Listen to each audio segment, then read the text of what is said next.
Greetings, my name is Mahmoud Bazar, and today I will be presenting our timing analysis approach for car-to-car communication systems using real-time calculus. We will start with a brief description of car-to-car communication systems, followed by a motivational example illustrating the overall system we will consider in this paper. Afterwards, we present a brief introduction to real-time calculus and semantics of its system model. Amalthea models are then described along with the approach we derived to map those models to RTC semantics. The analysis of accelerated tasks using RTC is then explained. In order to demonstrate the applicability of our approach, we continue with the case study we conducted along with timing analysis results compared to other timing analysis approaches. Finally, we discuss the conclusion and outlook on future work. It is well known that over the past decades, most innovations in the automotive industry have been driven by software. These software innovations have mostly revolved around advanced driver assistance systems or ADAS. These applications require awareness of the surrounding of the vehicle and usually require the interaction with other vehicles on the road. Therefore, car-to-car communication systems have gained importance. Since most car-to-car communication applications are integrated into ADAS systems, they are safety critical. This indicates that end-to-end latencies of such applications must be guaranteed. Car-to-car communication systems are heterogeneous by definition. This includes hardware heterogeneity due to different hardware platforms and different system components. Performing timing analysis of heterogeneous systems is usually more complicated due to different computational models and scheduling strategies associated with different components. Existing timing analysis techniques, such as compositional performance analysis (CPA), usually involve complicated approaches to address heterogeneous systems. Additionally, the analysis is not modular in terms of system components. In regard to timing analysis, the heterogeneous hardware introduces a number of challenges. For instance, different types of processing units will feature individual and unique characteristics, such as custom scheduling strategies, and the developer will need to face different models of computation. Integrating a large amount of functionality into a centralized computing platform will also lead to other issues, like coping with mixed levels of criticality or ensuring freedom from interference. Finally, the wide range of functionality that has to be provided by a high-performance control unit requires hardware with sophisticated accelerators. In order to drive costs down, commercial off-the-shelf hardware will need to be used, although it only provides limited to no capability for adjusting the hardware towards customer needs. Accordingly, a model-based approach that is capable of delivering results in early design phases will be crucial for coping with such complex systems. The answer to these challenges is real-time calculus, since it allows for easy modeling of the system, as we will see later in this presentation, and keeping that analysis modular to allow for multiple combinations of system components to be analyzed with minimum reconfiguration effort. Before we go into the detailed description of our contribution, we start with an example to motivate the overall application we are considering. In this figure, we see two vehicles driving in a convoy formation. Assume that the two vehicles are moving with the same speed. When the leading vehicle detects an obstacle that requires braking, it will start braking, and at the same time, it will send a signal to the vehicle following it in the convoy to start to brake as well, in order to maintain the distance between the two vehicles. In this application, it is easy to identify three sources of delay between the time instant of detecting the obstacle and the braking of the following vehicle in the convoy. We can see the delay due to the processing of the obstacle detection event in the leading vehicle, the transmission delay through the wireless network between the leading and the following vehicle, and finally, the delay due to the processing of the braking event by the following vehicle. In this paper, we focus on the first part, which is the local delay in the leading vehicle we can see highlighted here. To address this problem, we are proposing a model-based approach for analyzing end-to-end latency of local components of car-to-car communication systems using real-time calculus. This approach is applicable in early design phases since it requires only a model of the system under analysis. The approach includes calculating the timing analysis of accelerated tasks, which we will discuss in detail later in this presentation. Additionally, in order to perform RTC analysis, we convert system models from Amantia semantics into RTC semantics. Finally, the proposed analysis approach is validated with an industrial case study based on the Waters 2019 challenge. Our approach is integrated into the App4MC platform. App4MC is a tool platform that consists of the Amalthea system model, which serves as the basis for data exchange and provides capabilities for tool integration. Additionally, the App4MC tool platform supports partitioning, modeling, optimization, and simulation of system models. To explain our analysis approach, we briefly explain the main RTC concepts. The details and mathematical notation regarding RTC can be found in the paper.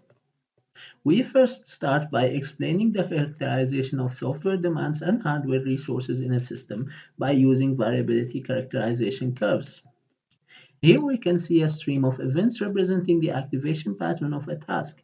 It is denoted as an arrival event stream.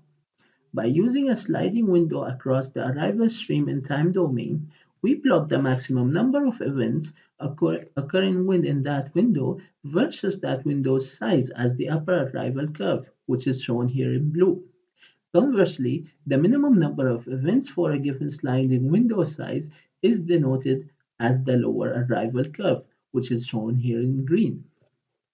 Furthermore, we can similarly model the capacity of system resources by modeling the events of the resource finishing the computation of an event as a service event stream. The minimum and maximum number of events in a sliding window across the service stream are represented in lower and upper service curves respectively. The combination of the arrival and service aspects of the system are represented in RTC by defining the greedy processing component, or GPC.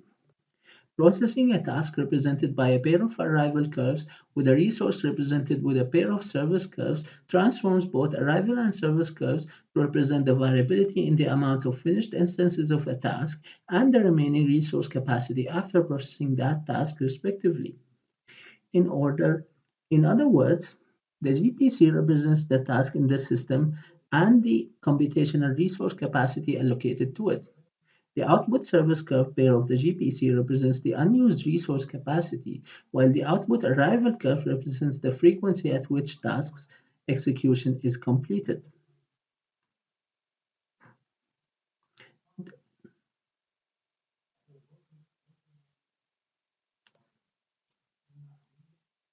Now we consider GPCs that are connected with service curves.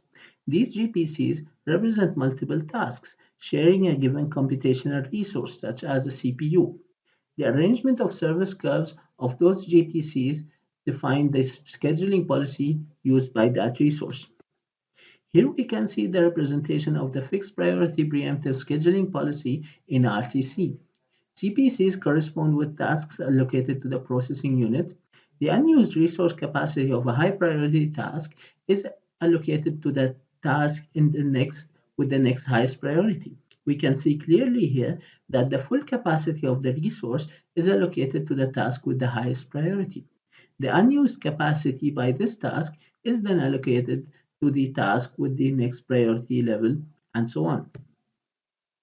Now that we have seen that GPCs correspond to tasks, here we can see the task representation in the Amalthea model.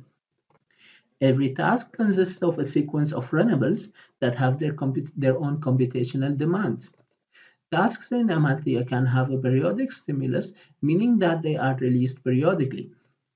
Tasks are assigned to schedulers and have a parameter corresponding to that assignment, such as priority or time slot, depending on the scheduling policy. The scheduler allocates the processing unit capacity to the task according to the scheduling policy. Here we see the equivalent of the task we just discussed. The input arrival curve of the GPC is a periodic curve. The curves are then divided by the execution demands of the task. The input service curve for the GPC is provided by the scheduler. Next, we discuss the concept of accelerated task.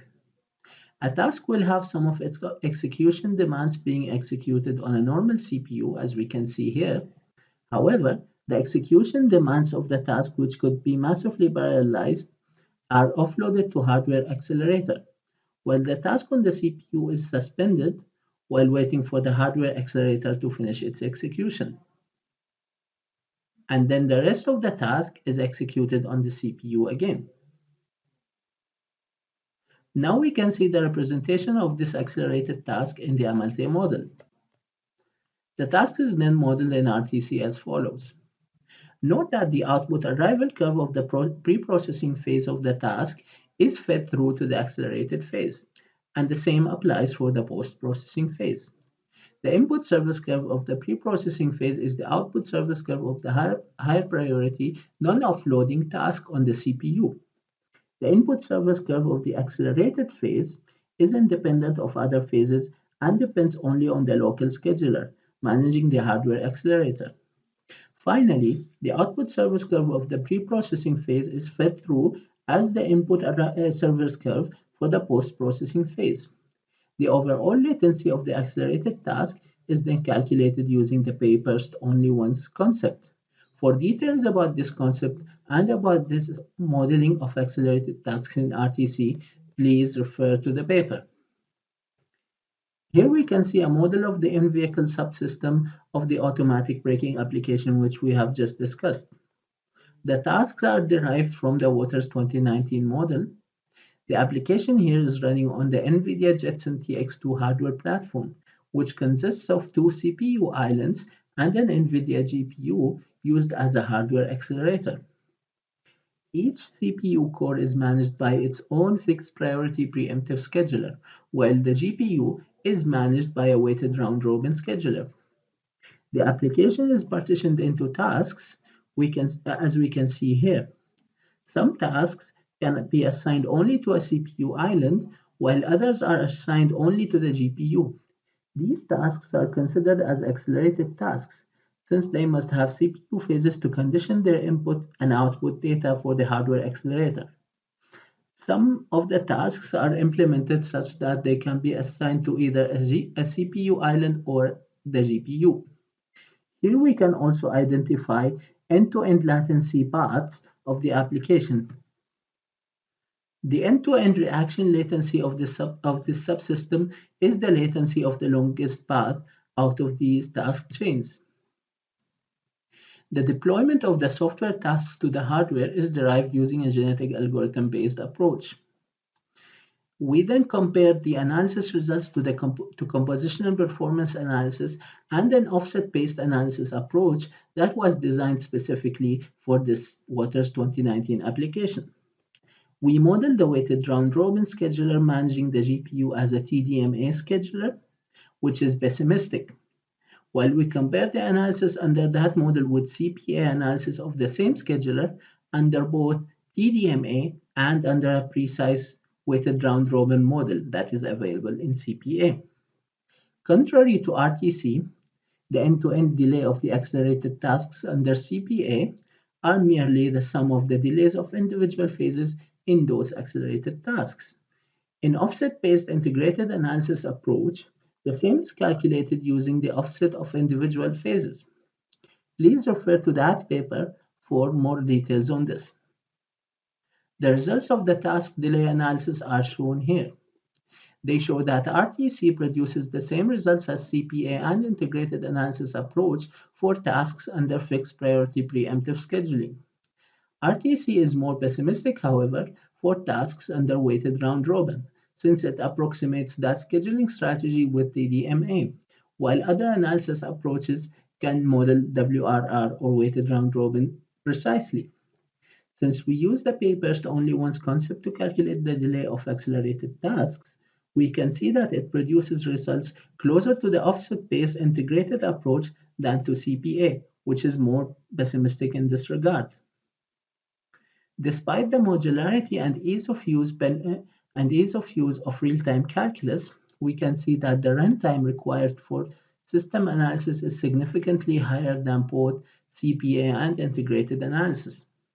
This happens due to the complexity of the max plus min plus algebra operations conducted in RTC, compared to a sliding window used in both CPA and integrated analysis. Since integrated analysis is implemented specifically for this application, it is much more optimized and therefore has a shorter runtime while not being as modular as RTC. To conclude, we have introduced an RTC-based approach for modular timing analysis of heterogeneous real-time systems, which apply for both fixed priority scheduling and weighted round-robin scheduling. Additionally, we proposed an approach for calculating the delay of accelerated tasks while converting an Amalthea model of the application we studied to RTC semantics. We validated our approach based on a case study derived from the Waters 2019 challenge. The results show the applicability of RTC for the timing analysis of heterogeneous real-time systems as components in car-to-car communication systems, while providing better bounds on the delay of accelerated tasks compared to CPA. In future work, we plan to improve the runtime of RTC by applying finitary RTC techniques to this analysis approach.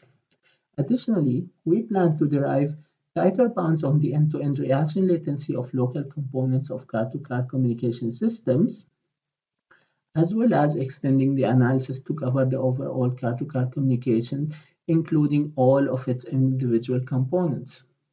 Finally, we also plan to derive a more precise model of the weighted round-robin schedulers using RTC. Thank you for your attention. This work presented here is done in the context of the EU project Panorama.